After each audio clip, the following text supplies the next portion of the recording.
नमस्कार, मैं ज्योतिषा। चले बढ़ते हैं खबरों की ओर। जल शक्ति मंत्री स्वतंत्र देव सिंह ने जनपद जालौन में बाढ़ग्रस्त क्षेत्रों का हवाई सर्वेक्षण किया और बाढ़ पीड़ितों से संवाद, राहत शिविर, ग्राम कसौदा, तहसील माधोगर में सामग्री का वितरण किया। साथ ही अधिकारियों के साथ बाढ़ को लेकर समीक्षा बैठक की।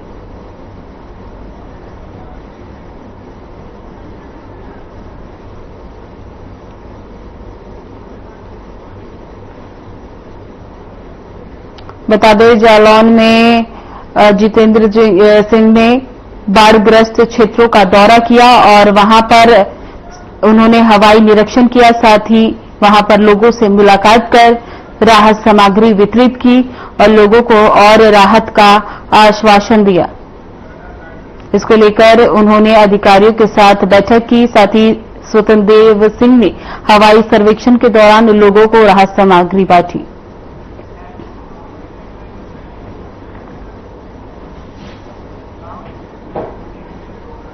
मुख्यमंत्री योगी आदित्यनाथ का उत्तर प्रदेश पुलिस को हर प्रकार से समृद्ध करने का अभियान लगातार जारी है। उत्तर प्रदेश की सुदृढ़ कानून व्यवस्था मुख्यमंत्री योगी आदित्यनाथ की शेष वीरता में है और इसी को अधिक मजबूत करने के क्रम में 60,244 सिपाहियों की भर्ती के बाद यूपी पुलिस दूरसंचार विभाग के लिए चयनित 1,494 युवाओं को मुख्यमंत्री योगी आदित्यनाथ ने इंदिरा गांधी प्रतिष्ठान में नियुक्ति पत्र वितरित किए। मैं सबसे पहले उत्तर प्रदेश भर्ती एवं प्रोन्नत बोर्ड के अध्यक्ष और उनकी पूरी टीम को चयन की एक पारदर्शी प्रक्रिया को अपनाते हुए निष्पक्ष भर्ती की इस प्रक्रिया को सुसंपन्न करने के लिए हृदय से धन्यवाद देता हूं। मैं धन्यवाद देता हूं यहां पर डीजी टेलीकॉम और उनकी पूरी टीम को, जिन्होंने भर्ती प्रक्रिया की निष्पक्षता और पारदर्शिता को इस नियुक्ति पत्र के माध्यम से यहां पर प्रस्तुत करने का एक प्रयास आगे बढ़ाया है। और उत्तर प्रदेश पुलिस बल के महानिदेशक श्री राजीव कृष्ण जी और उनकी पूरी टीम को, जिन्होंने इसको ऑर्गेनाइज करने और इस कार्यक्रम को अन्य सभी भर्ती प्रक्रियाओं से जुड़े हुए आयोग और बोर्ड के लिए भी एक प्रेरणा का केंद्र बनाया है। मैं बधाई देता हूं आप सभी नवनियुक्त टेलीकॉम पुलिस के कार्मिकों को, जिन्हें आज यहां पे नियुक्ति पत्र वितरण का कार्यक्रम अभी संपन्न हुआ है। आपको और आपके अभिभावकों को, परिवार के सभी सदस्यों को मेरी हृदय से बधाई है, मेरी मंगलमय शुभकामनाएं हैं।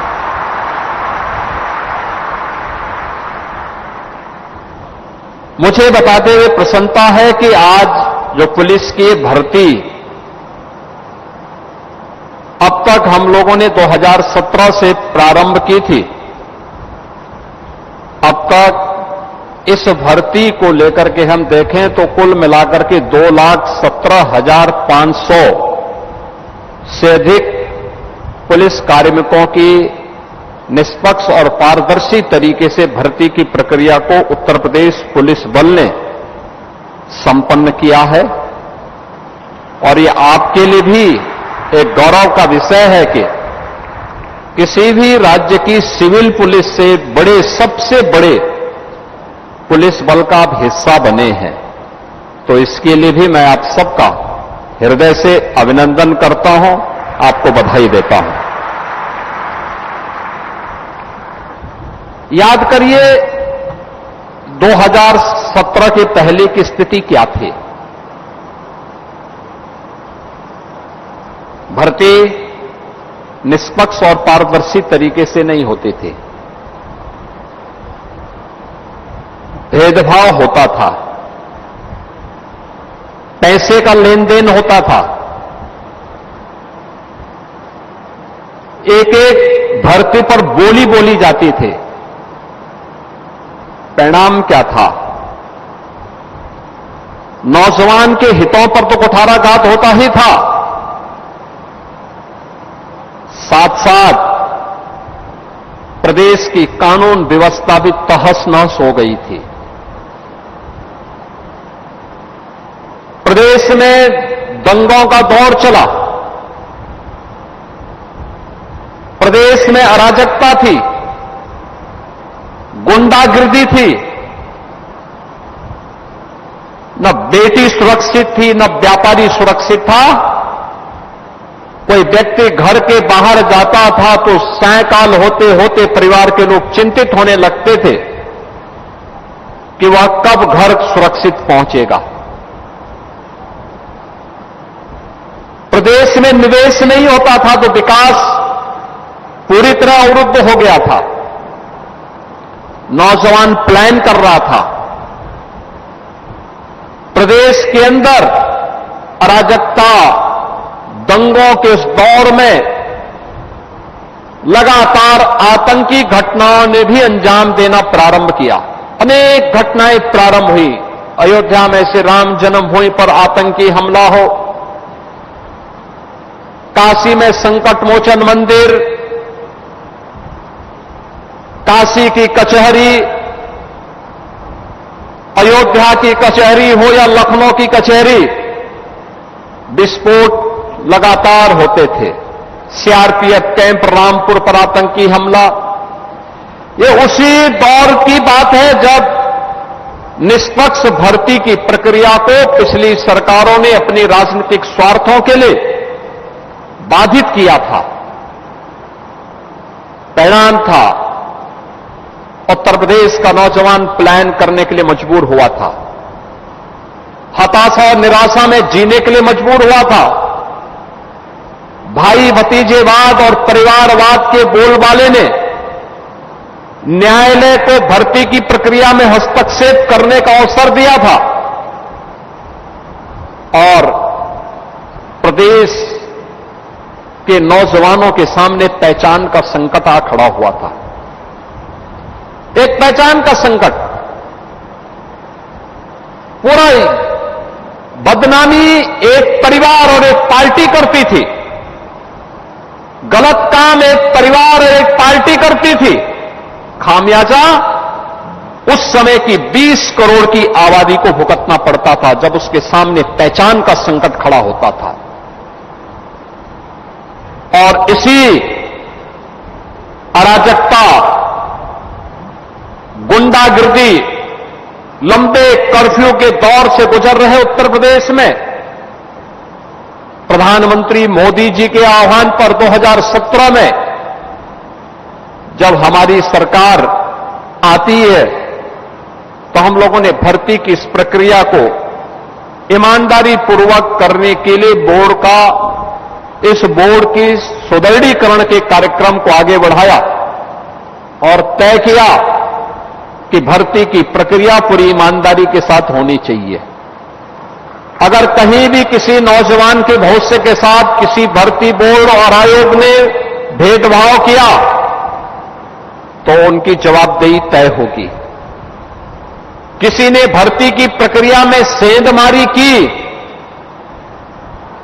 तो उसकी 7 पीढ़ियों को फिर इस सेंधमारी का जवाब देना पड़ेगा और उसके परिणाम स्वरूप जो कार्रवाई उस समय हम लोगों ने प्रारंभ की, आज परिणाम है उत्तर प्रदेश देश के अंदर सर्वाधिक पुलिस की भर्ती और सरकारी नौकरी देने वाले राज्यों में उत्तर प्रदेश पहले नंबर पर आता है, अग्रणी राज्यों में है। 8.5 लाख सरकारी भर्ती हमने अब तक संपन्न की है। परसेप्शन बदला तो निवेश भी आया, सुरक्षा का बेहतर माहौल बना तो निवेश भी आया। निवेश के माध्यम से भी लगभग 2 करोड़ युवाओं को ले अपने जनपद में रोजगार की नई संभावना बनी। शासन की कार्रवाई कार्यक्रम अनवरत आगे बढ़े तो आउटसोर्सिंग से भी भर्ती की प्रक्रिया को एक नई दिशा वहां पर प्राप्त हुई। लगातार जो प्रयास प्रारंभ हुए, आज उत्तर प्रदेश देश के अंदर सबसे तेज उभरती हुई अर्थव्यवस्था के रूप में अपने आप को स्थापित किया है। लेकिन इसके लिए सरकार को कड़े कदम उठाने पड़े थे, मजबूती के साथ आगे बढ़ना पड़ा था। भ्रष्टाचार और भ्रष्टाचारियों के प्रति जीरो टॉलरेंस की नीति को अपनाना पड़ा था। भर्ती की प्रक्रिया से लेकर के ट्रेनिंग की प्रक्रिया को तेजी के साथ आगे बढ़ाने के कार्यक्रम को आगे बढ़ाया था। और आज मैं कह सकता हूं कि अकेले उत्तर प्रदेश पुलिस बल देश के अंदर एकमात्र पुलिस बल हो सकता है, सिविल पुलिस का ऐसा बल हो सकता है जिसने 2,17,500 से अधिक कार्मिकों की भर्ती की प्रक्रिया को निष्पक्ष संपन्न कराने में सफलता प्राप्त की है। यानी पिछले 8 साढ़े सवा 8 वर्ष के अंदर जितनी हमने भर्ती की है, बहुत सारे राज्यों में तो उसका 1/4 भी पूरा पुलिस बल नहीं है, जितना हमने मात्र 8 वर्ष में ही संपन्न कर दिया है। और अभी तो उत्तर प्रदेश पुलिस बल में 30,000 और पुलिस भर्ती की प्रक्रिया के कार्यक्रम को आगे बढ़ाने के लिए युद्ध स्तर पर कार्रवाई आगे बढ़ प्रारंभ हुई है। यानी बिना रुके, बिना डिगे, बिना थके, बिना झुके निष्पक्ष और पारदर्शी भर्ती की प्रक्रिया होगी। हमने ट्रेनिंग की क्षमता को बढ़ाया है। मुझे याद है जब हम लोगों ने पहली भर्ती की थी 2017-18 में, भर्ती की प्रक्रिया के लिए उस समय हमारे पास ट्रेनिंग की क्षमता नहीं थी। ट्रेनिंग के लिए हम लोगों ने उस समय आर्मी, पैरामिलिट्री, अन्य राज्यों के ट्रेनिंग केंद्र लिए थे। आज मैं कह सकता हूं कि हम लोगों ने अभी हाल ही में 7,244 उत्तर प्रदेश पुलिस आरक्षी भर्ती की प्रक्रिया को संपन्न किया है। अरे 60,244, जिस राज्य में 3,000 की 17 में मात्र 3,000 की ट्रेनिंग होती थी, आज उस राज्य में 60,244 पुलिस कार्मिकों की ट्रेनिंग एक साथ उत्तर प्रदेश के पुलिस बल के अंदर ही ट्रेनिंग की क्षमता को वृद्धि करके नए ट्रेनिंग इंस्टीट्यूट बना करके हम लोगों ने वहां पर ही उत्तर प्रदेश के अंदर ही ट्रेनिंग हो रही है। और उत्तर प्रदेश पुलिस स्वयं ट्रेनिंग करवा रहा है, किसी के सेंटर को हायर करके नहीं। एक कैपेसिटी बिल्डिंग की गई, ट्रेनिंग की क्षमता को बढ़ाया गया, तो पुलिस की अवस्थापना सुविधाओं को ही बढ़ाया गया। आज आप जाते होंगे, किसी जिले में आप जाएंगे और ज्यादातर जिले, वो ठीक है कोई मेट्रोपॉलिटन सिटी लखनऊ, कानपुर, गाजियाबाद, नोएडा, आगरा, वाराणसी, गोरखपुर जैसे सिटी को छोड़ दें तो शेष अन्य शहरों की स्थिति क्या है? जो सबसे ऊंची जो भवन होगा, सबसे ऊंचा भवन होगा, वह उत्तर प्रदेश पुलिस का बैरक होगा, उत्तर प्रदेश पुलिस कार्मिकों की सुविधा का बैरक होगा, जहां पर उनके लिए आवासीय सुविधा उपलब्ध करवाई गई है। हम लोग जब आए थे 10 जनपद ऐसे थे जिनका गठन हुए 20, 25, 30 साल हो गए थे, लेकिन वहां पुलिस लाइन नहीं थी। हम लोगों ने पुलिस लाइन गठित की, पुलिस लाइन दी, पुलिस मुख्यालय बनाने की प्रक्रिया को आगे बढ़ाया, पुलिस में व्यापक रिफॉर्म किए, 7 नए पुलिस कमिश्नरेट बनाए। पुलिस कमिश्नरेट गठन होने की प्रक्रिया की मांग उत्तर प्रदेश में, पुलिस कमिश्नरी सिस्टम की मांग 1971-72 से चल रही थी, कोई हिम्मत नहीं कर पा रहा था। और जैसे सरकार आई, हम लोगों ने कहा निर्णय लेंगे, पहले चरण में 3, अगले चरण में 4 को हम लोगों ने एक साथ बना करके 7 जनपद वर्तमान में पुलिस कमिश्नरी सिस्टम के साथ जुड़ करके पुलिस के रिफॉर्म की सुविधा का लाभ उत्तर प्रदेश वासियों को उपलब्ध करवा रहे हैं। आज उत्तर प्रदेश पुलिस एक मॉडल बनी है। अपराध को कैसे नियंत्रित किया जाता है, दंगा मुक्त राज्य कैसे हो सकता है, अराजकता मुक्त।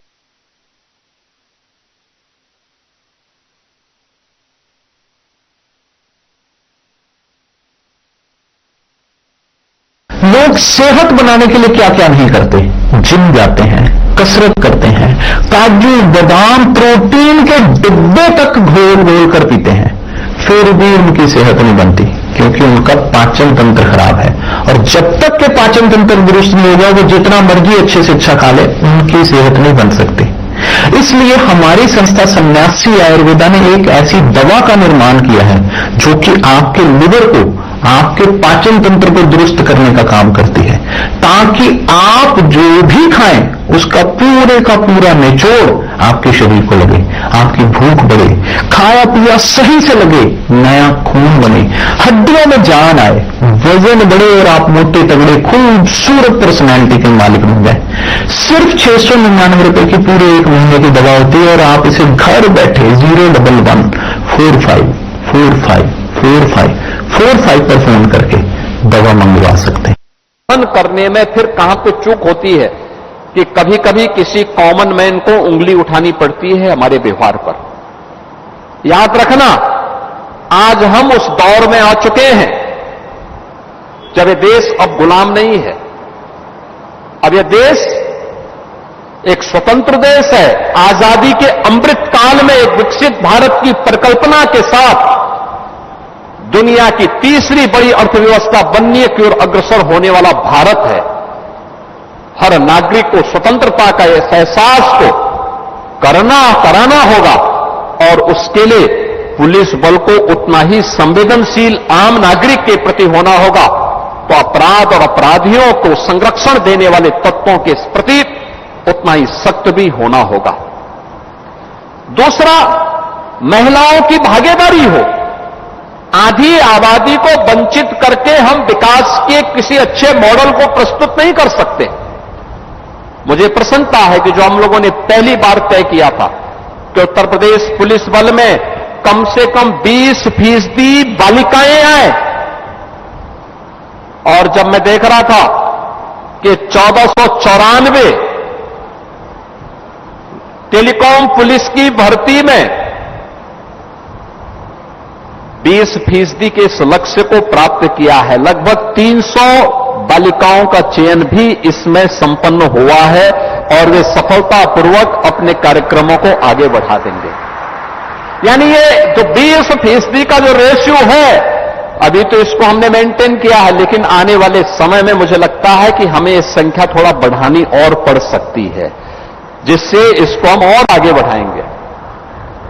दूसरा, देश की सुरक्षा के लिए जो समर्पित भाव के साथ कार्य कर रहे हैं, आपने देखा होगा हमारी सरकार ने तय किया अग्निवीर, जो देश की सीमाओं की सुरक्षा कर रहे हैं, उन अग्निवीरों को अगले वर्ष से वे कुछ सेवा का हिस्सा रहेंगे, कुछ लोग वापस आएंगे।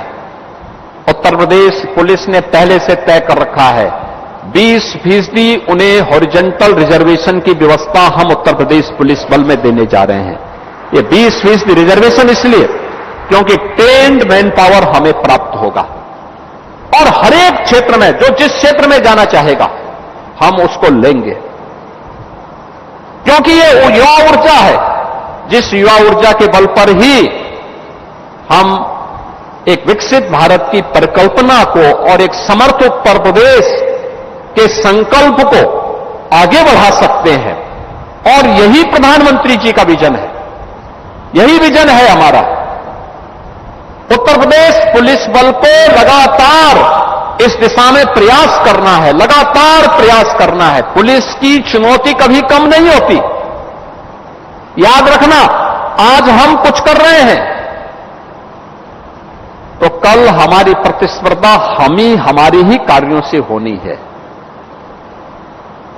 हमने बीते 8 वर्ष में जो कुछ किया है उसको प्रदेश ने, देश ने, दुनिया ने उसको स्वीकारा है, उसको एप्रिशिएट किया है। अब आने वाले समय के लिए हमें इससे भी बेहतर दिशा में आगे बढ़ना है, क्योंकि हर 10 साल के बाद पीढ़ी भी बदल जाती है। उस पीढ़ी का परिवर्तन जब होता है तो उस बदली हुई पीढ़ी के सामने वह नया प्रवेश दिखना चाहिए जिसका वो इंतजार कर रहा है। इसके लिए अपने आप को तैयार करना। याद रखना, टेलीकॉम पुलिस ने कुंभ के दौरान एक बेहतर प्रदर्शन किया था, अच्छा काम किया था। और याद करना, ये किसी भी फोर्स का टेक्नोलॉजी उसका एक पार्ट होता है। इसके बगैर हम कोई कल्पना कर ही नहीं सकते। आज के दिन पर जीवन अधूरा होता है। टेलीकॉम पुलिस कम्युनिकेशन का एक माध्यम है। याद रखना, दुनिया के अंदर कम्युनिकेशन एक सशक्त माध्यम है सूचनाओं का आदान प्रदान करने का, और खासतौर पर तब जब यूपी जैसा राज्य हो, 25 करोड़ की आबादी के राज्य में इस चुनौती का सामना करना हो। उन स्थितियों में आपके सामने टेलीकॉम पुलिस की चुनौतियां किसी से कम नहीं हो सकती। मुझे पूरा विश्वास है कि अगले 6 महीने आपके ट्रेनिंग के होंगे। ट्रेनिंग के इस दौरान बेहतर ट्रेनिंग लेना, अपनी ट्रेनिंग के अंदर टेलीकॉम पुलिस से जुड़ी हुई उन चुनौतियों को समझना, कैसे आप पुलिस के सामान्य कम्युनिकेशन को बेहतर से बेहतर देकर के ससमय उन्हें सूचनाएं उपलब्ध करवाने का काम कर रहे हैं। इस दिशा में आपका प्रयास जितना तत्परता के साथ और जितनी ईमानदारी और सक्रियता के साथ हो पाएगा, उतना ही बेहतर प्रदर्शन उत्तर प्रदेश पुलिस का देखने को मिलेगा। समय के अनुरूप हमें अपने आप को आगे बढ़ाना पड़ेगा।